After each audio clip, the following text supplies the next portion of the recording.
Fluent Flow podcast. New videos every day. Let's learn English together. All right, let's dive in. For this deep dive, we're looking at some really interesting source material today. We are. A listener sent us a script from a YouTube channel, Fluent Flow podcast. That's the one. The episode is called How to Sound Fluent in 5 Simple Steps. So our job today is to really unpack that. Exactly. We'll go through their script, pull out the key ideas, the steps they lay out for English learners who want to, well, sound more fluent. And the script itself, it starts off really welcoming. You get this encouraging kind of practical vibe right away. Yeah, it does. And their main goal, they state it clearly, help you speak English more naturally, more clearly. And with more confidence. Using just 5 steps. Sounds pretty straightforward. It does. It's presented as, a direct path, something you can start doing right away, focusing on the practical side of speaking. Okay, so let's get into it. How does this Fluent Flow script say you actually do that? What's step 1? Well, the first step, and this might feel a bit counterintuitive at first. Oh. It's step 1, slow down and speak clearly. Slow down to sound fluent. Okay, explain that one. Right. The script argues pretty strongly that fluency isn't really about how fast you talk. Lots of learners think they need to speed up. Yeah, I can see that. You want to sound like a native speaker, and sometimes they talk fast. But this source pushes back on that. They say very clearly, fluent means smooth and clear, not fast. Smooth and clear. Okay, that's a useful distinction.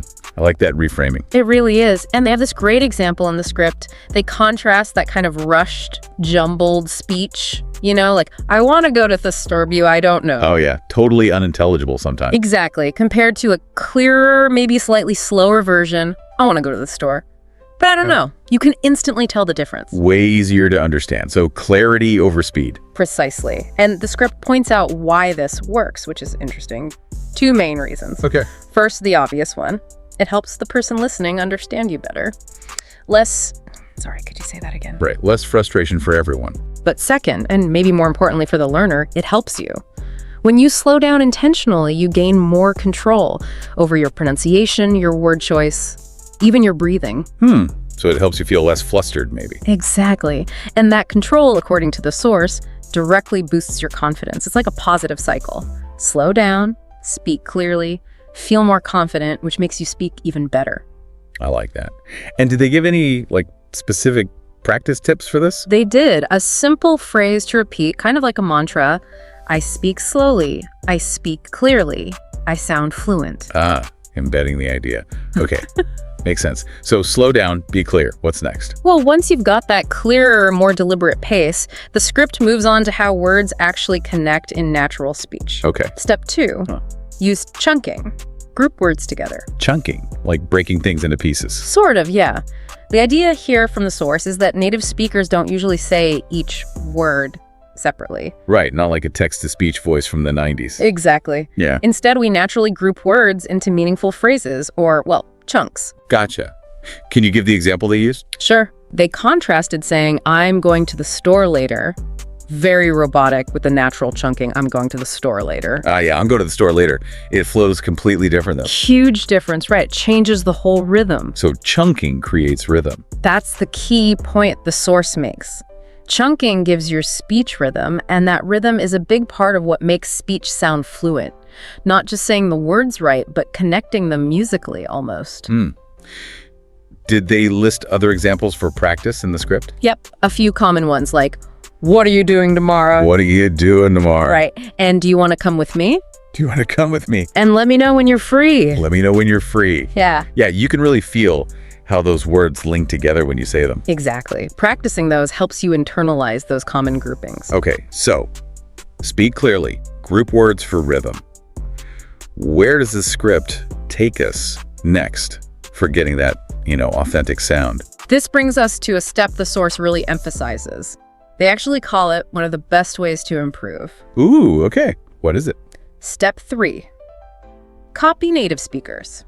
Specifically, using a technique called shadowing. Shadowing. Right, I've heard of that. How does the script explain it? It's pretty direct. You listen to a native speaker, could be audio, video, and you repeat exactly what they say as they say it or just after. And they stress the exactly part. Totally. The script says mimic everything. The speed, the intonation, the rhythm, the pauses, the whole sound pattern, not just the words. It's like active, focused imitation. Precisely. And they provide some typical conversational phrases in the script to practice this with. Things like, hey, how's it going? Hey, how's it going? Not bad. What about you? Not bad. What about you? I've been really busy lately. I've been really busy lately. Let's catch up soon. Let's catch up soon. Yeah, those are perfect little chunks for shadowing. And the recommendation in the script is to do this daily. Use short clips, videos, podcasts. They even suggest re-listening to their podcast episodes for material. Makes sense. Use readily available stuff. The logic they present is simple. Copying real, natural English directly trains your ear and your mouth to produce fluent-sounding speech.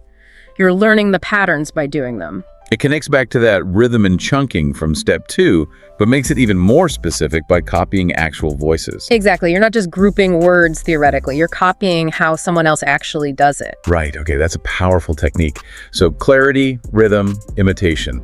What's step 4? Step 4 addresses the how of practice. It's step 4, practice out loud every day. Okay, practicing out loud seems obvious, but what's the specific angle here? A really crucial point the source makes, and this is great for many learners, is that you don't need a partner. Ah, that's huge.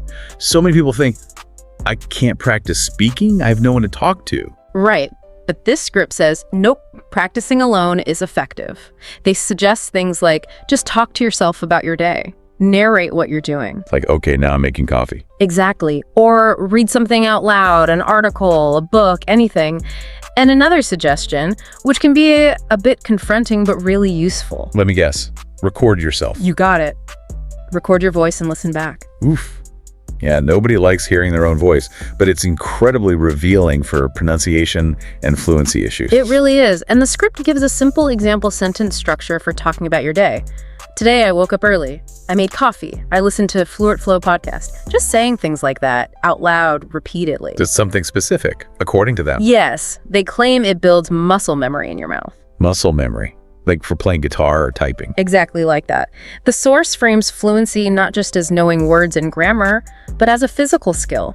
Your mouth, your tongue, your lips, they need practice to make the sounds and transitions smoothly. So practicing out loud is like exercise for your mouth muscles, training them for fluency. That's the idea presented. It ties all the previous steps together. You're physically practicing, speaking clearly, step 1, chunking words, step 2, and making the sounds you've copied, step 3. Okay, makes total sense. It's about the physical act of speaking. So we've got 4 steps. What's the final one? The 5th step brings it all together by focusing on the content of your practice. Right. Not just how you practice, but what you practice. Exactly. Step 5, repeat the right things. The right things. Meaning, repetition is key, yes, but only if you're repeating stuff that's actually useful, real, and ideally interesting to you. not just random vocabulary words from a list. Precisely. The source emphasizes repeating practical phrases you can actually use. They give examples like, "Can I get a coffee, please?" Yeah, useful. "How much does this cost?" Definitely useful. "I don't understand. Can you say it again?" Essential. These are functional tools, not just abstract words. Right. These are the kinds of chunks, connecting back to step 2, Sure. that you'll use in real life. So the advice in the script is, make your own list. What phrases do you need for work, for hobbies, for daily life? Personalize it. Yes. And then actively try to use those phrases when you speak. And this step, the script, ties it up with a really powerful concluding thought about fluency itself. Oh yeah, what's the line? The script says, fluency is about speaking, not studying. Ooh, okay. That's a statement. Fluency is about speaking, not studying. Yeah, it really sums up their whole practical approach. It's not saying studying grammar or vocab is useless. Obviously, you need that foundation. Right. But it suggests the path to sounding fluent is through the active, physical practice of speaking using these kinds of techniques, rather than just passively absorbing information. It's about output. Shifting the focus from theory to practice. Makes sense. Yeah. So just to recap the whole thing from the Flow script, the 5 steps they outline are: slow down and speak clearly. Use chunking. Copy native speakers using shadowing. Practice out loud every day, even alone. And repeat the right things, useful, real phrases. That's the core method presented in the source material we looked at. And it sounds like the script wraps up pretty positively. Very much so. It includes final encouragements. explicitly stating you don't need perfect grammar or a huge vocabulary to start sounding more fluent. That's reassuring for learners. Take some pressure off. Definitely. The emphasis throughout is on consistent, focused practice of these specific speaking skills. And yeah, the tone is very much, you can do this, you've got this, you're already improving. Nice. And I assume they finish by plugging their own channel. Naturally. The script ends with a call for their listeners to subscribe to the Fluent Flow podcast, engage with their content, and a final sign-off encouraging people to, keep speaking and keep flowing. It's a neat little package they've put together in that script. These 5 steps, they seem simple on the surface. Deceptively simple, maybe? Yeah, but the way the source explains the why, the clarity, the rhythm, the muscle memory, the practical phrases, it really builds a case for them being effective, tools for improving how you sound. It's a very action-oriented approach, focused on the mechanics and habits of spoken fluency. Right. Less about abstract knowledge, more about building the skill itself.